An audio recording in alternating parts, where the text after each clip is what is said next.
In the context of the disaster in Afghanistan, I want to talk about the betrayal of the generals and the betrayal of the intelligence community.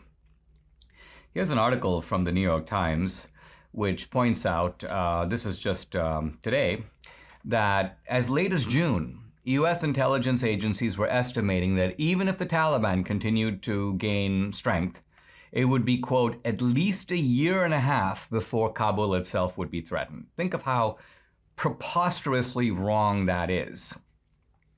Now here's General Mark Milley from July 21, 2021, so just from about 3 weeks ago. Quote, the Afghan security forces have the capacity to sufficiently fight and defend their country.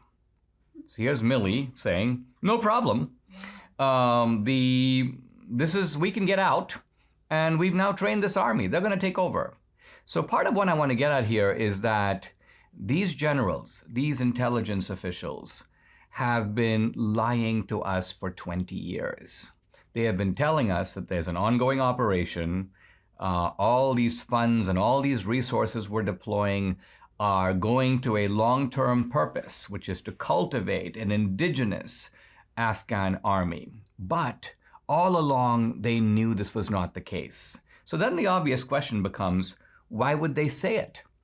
Why would they say it? Well, the answer is that for the generals and for the intelligence community, they were undertaking an intelligence operation, but not of the kind we think.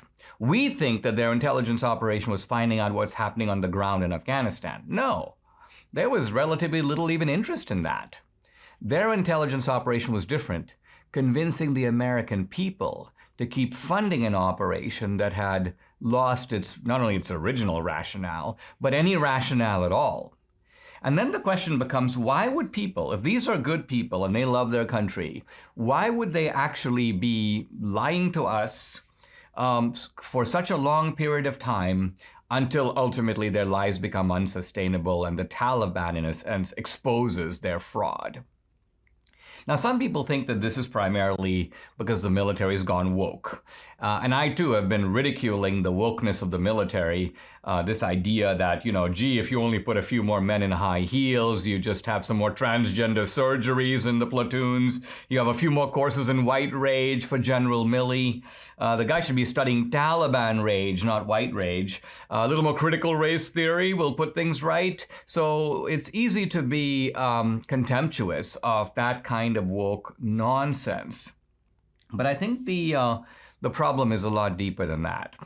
The problem is this, and that is that you've got people who are going into the military and becoming leaders of the military, and you've got people who are going into the intelligence agencies who are careerists. And by careerists, what I mean is these aren't fighters. They aren't even strategists. They view the military as a form of, as a way to make money. Now, you have to remember in our society, there are lots of people who do not have entrepreneurial skills. They're very ambitious. They want to become millionaires, but they don't know how to create products. They don't know how to, they're not inventive. They can't organize a business. They don't know how to market to and find a consumer base, none of it. So what they do is they make money off of politics.